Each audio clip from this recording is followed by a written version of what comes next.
Okay, we've got a white game, so we will be going for the Reti with one knight f3. Let's see how our opponent at the 1800 level is going to react to this. d5 and g3, knight c6. Okay, we've noticed this knight c6 setup is very common, and if you've been watching these videos, you should know the usual response to that. d4, preventing e5, and leaving this knight a little bit awkward, blocking the c-pawn. Having said that, this setup is fine for black, actually. Bishop g2, so I'm just looking to castle and play c4, start pressuring along this diagonal. So my opponent takes. There's a few ways I could get that pawn back. Queen a4. Maybe knight d2 though. If I could recapture with a knight there, that would be nice. And I don't think they can afford to play b5 here because that would open up. Okay, my opponent has no fear, but I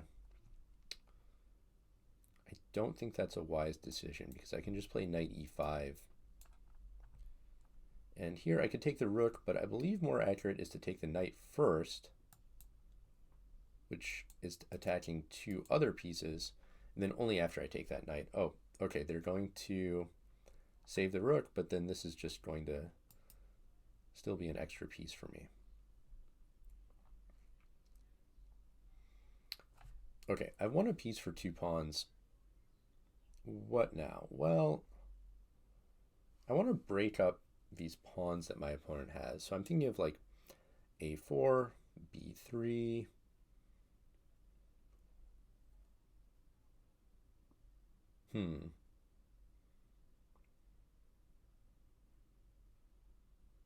Let's start with a4 to open up the rook.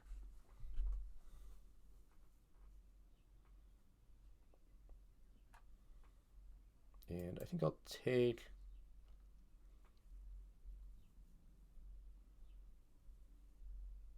I think I can play b3, and if c3, I'll play knight e4. My opponent will get that passed pawn, but okay. So now let's play. I can bring this bishop out. I was going to say my opponent could get that passed pawn, but I could blockade it and kind of play around it with my bishops. So now I have a few tempting moves. Bishop a3, preventing castling, or bishop b2. The problem with bishop a3 actually is it walks into b4 and also c3. Let's just go bishop b2. Really nice diagonal for that bishop. That's unopposed because my opponent doesn't have their dark squared bishop.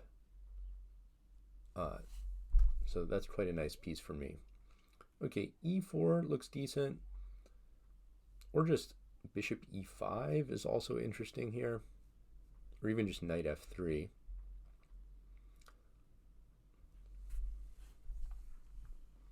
think, I kind of don't want, I just want to make sure my opponent's pawns don't get moving, essentially.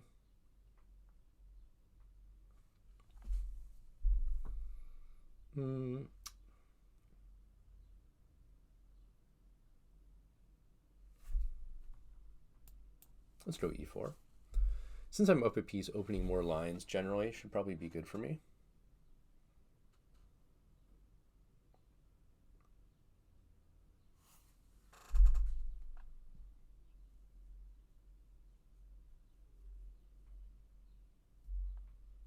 I think this blunders the c4 pawn. Takes, knight takes, and this is defending my bishop. I don't see any way for my knight to be dislodged, so that seems fine.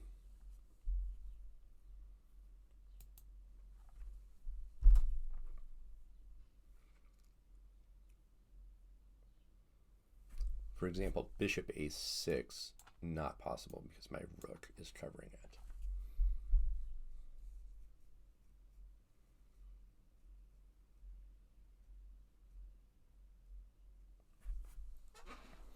So that was a big pawn to win because now my opponent's pawns are broken up into you know, as you separate those pawns, they can't defend each other. Let's see, how do I want to do this? Maybe just rook a3 and start attacking that pawn.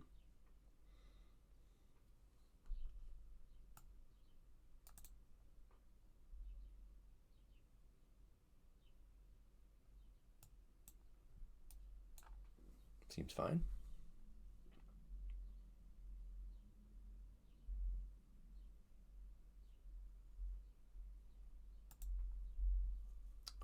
Rook b4, okay. So obviously my knight is attacked. I could take, but then after a queen move,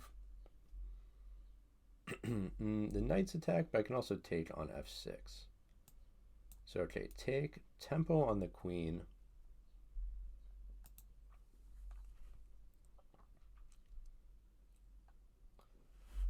And this is attacked. I could defend that knight, but in fact, now I can even go for the pin, saving the knight and pinning the rook at the same time.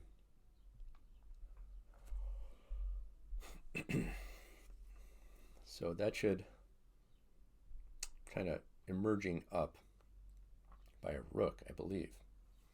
Guess my opponent could have tried to play bishop a6. Go tempo on the queen. e5 would also have been a strong move there.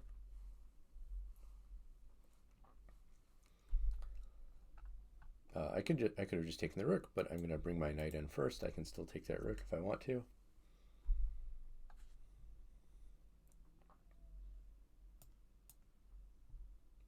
Guess I might as well take.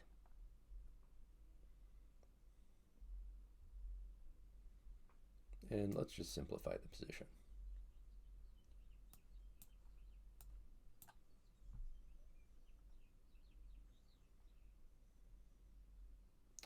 So forced a bunch of trades. We now have an extra rook in an endgame, so should be pretty easy to win this one.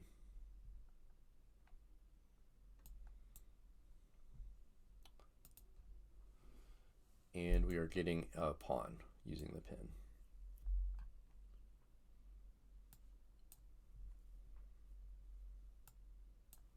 And I'll just bring my king in now.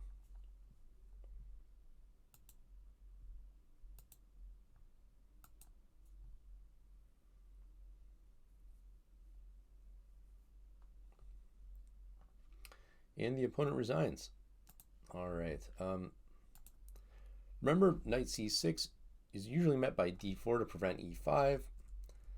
Then we had this one nice thing about having your bishop on the long diagonal. If black ever tries to push this pawn like this, it's extremely risky with that rook in the corner.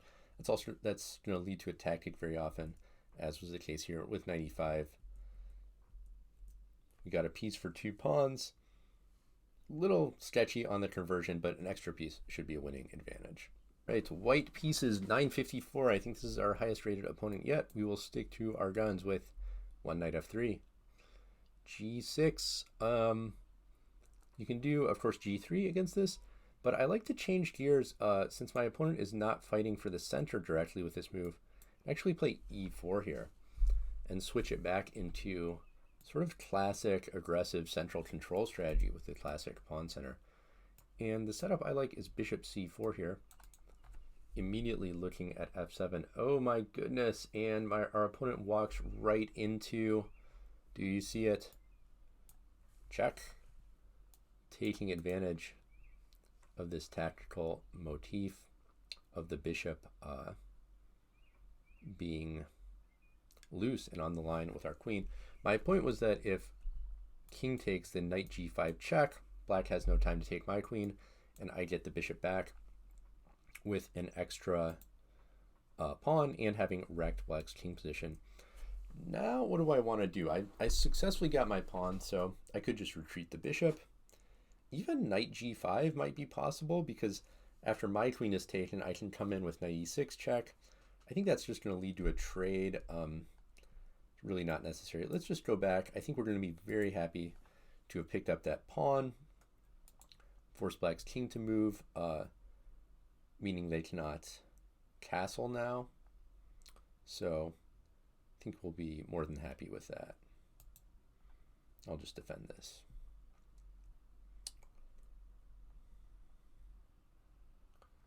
Maybe thinking about going to play h3 and force my opponent to resolve the tension on that pawn. Okay, e5, good move.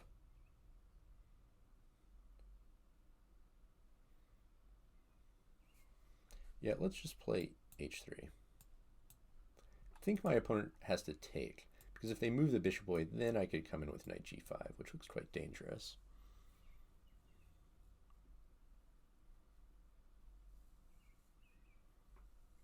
Okay, knight f6. So this pawn is threatened. Could even just ignore that, or I could just take on e5, or even bishop e3, all possible. Just trading these pawns looks like the simplest way to do it. And I'll just drop my queen back. Still up a pawn. Just need to castle, get the rest of my pieces out here.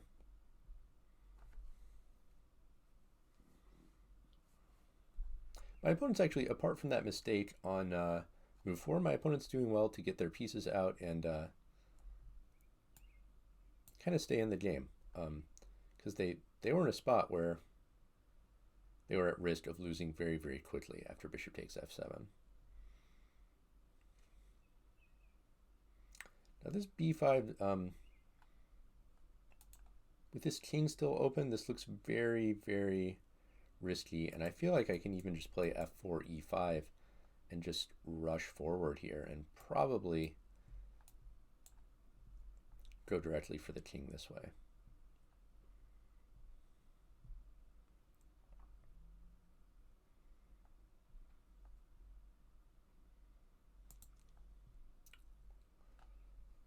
So I'm driving this knight away. What I would really love to do is open the f file, though.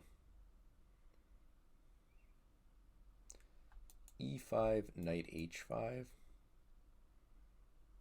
Seems it should still be good for me.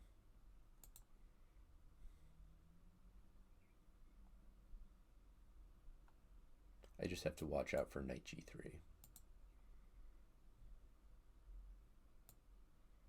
Okay, very happy to get my rook into the game like this, for sure.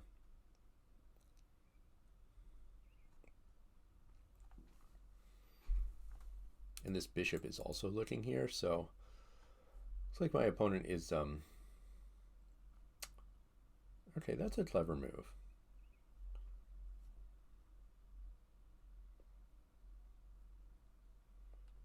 Pinning this.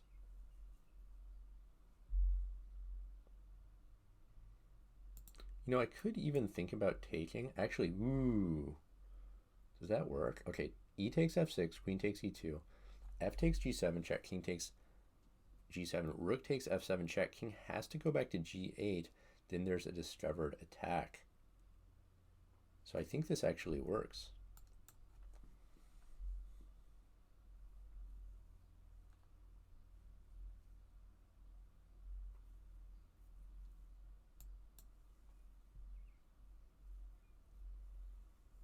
So the king can go to the e file, but then I get this rook.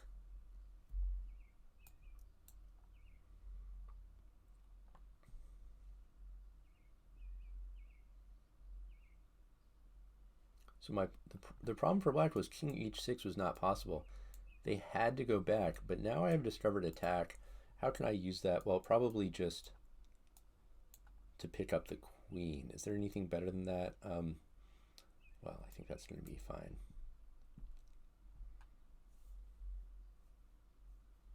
I guess queen c4 is my opponent's relatively best try to at least get a bishop for the queen. So I merge up three extra minor pieces after that sort of convoluted queen exchange. My opponent would like to chat. Should I accept? Okay, we'll see what they're saying. Good move. Oh, thank you. Say TY. Thank you. They block. Let's, I don't know, let's bring out some pieces. Just want to get all of these guys into the game now. I was so expecting my opponent to like accuse me of cheating or like start swearing at me or something. They just said good move. That was very nice.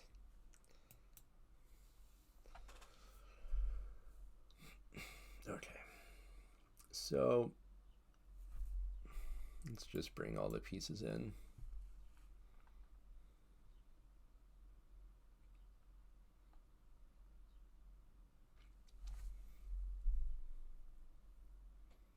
Try to set up some sort of checkmate here.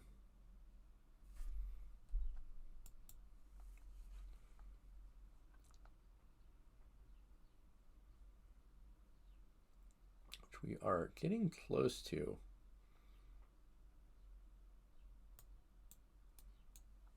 Try to bring this rook over, trying to create some sort of mating net over there.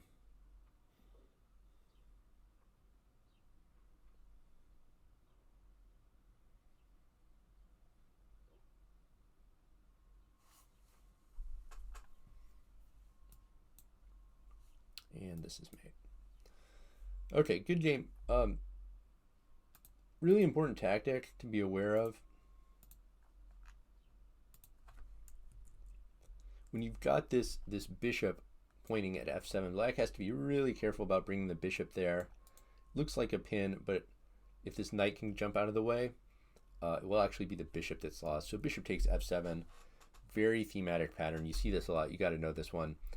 My opponent chose not to take because if they had, then check, king moves, queen takes g4. I'm already up a pawn, and black, all these squares around the king are very weak. They could maybe try to get this back, but after knight e6 or queen e6, black's king position is a giant problem.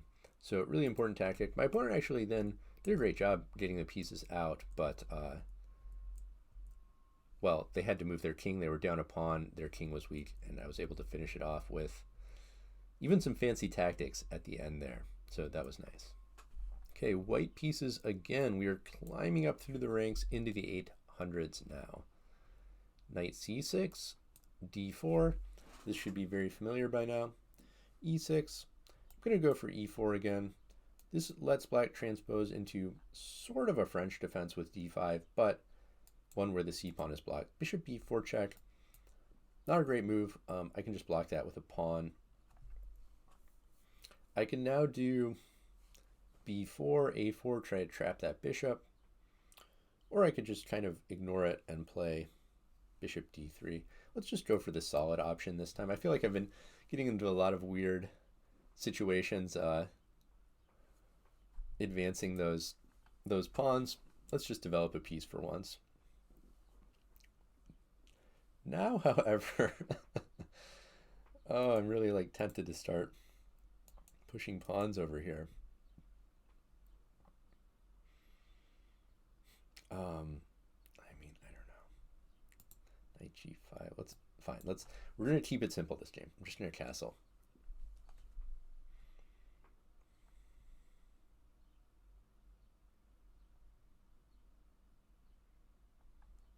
Definitely pushing these pawns. Oh, but now I think I can do a Greek gift. Check. I don't know. Yeah, seems like it should be good.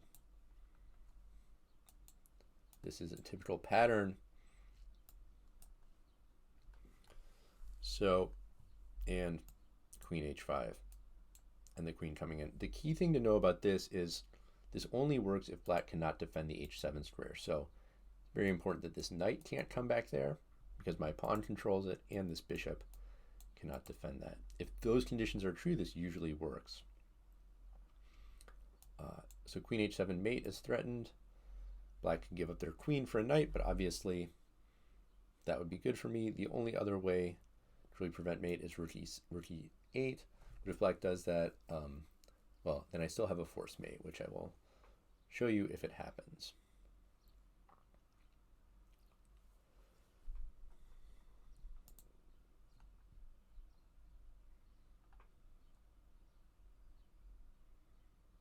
not. Let's see what they do.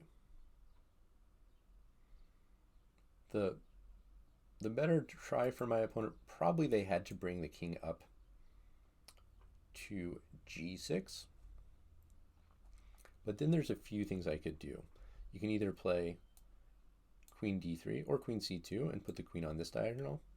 You can play queen g4 or even h4, h5.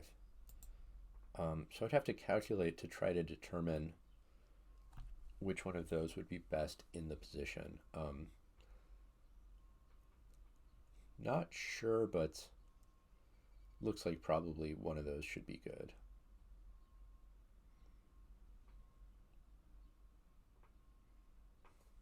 However, as it happened, don't think my opponent has any good defense to queen. Oh, and they've even disconnected.